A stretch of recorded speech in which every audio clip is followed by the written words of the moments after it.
ക്ഷേത്രത്തിൽ പ്രതിഷ്ഠിച്ചിട്ടുള്ള വിഗ്രഹങ്ങൾക്ക് പൊതുവെ 3 തലത്തിലാണ് ഈ വിഗ്രഹങ്ങൾ.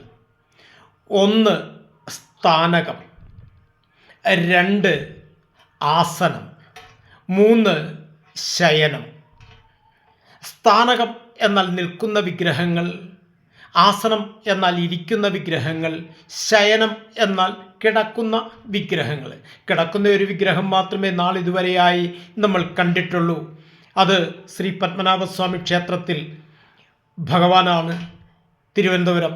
ഞാൻ പറഞ്ഞു വന്നത് ഈ 3 തരത്തിലുള്ള വിഗ്രഹങ്ങളാണ് പൊതുവേ ഉള്ളത്. അത് എല്ലാവരും മനസ്സിലാക്കിയിരിക്കേണ്ടതാണ്.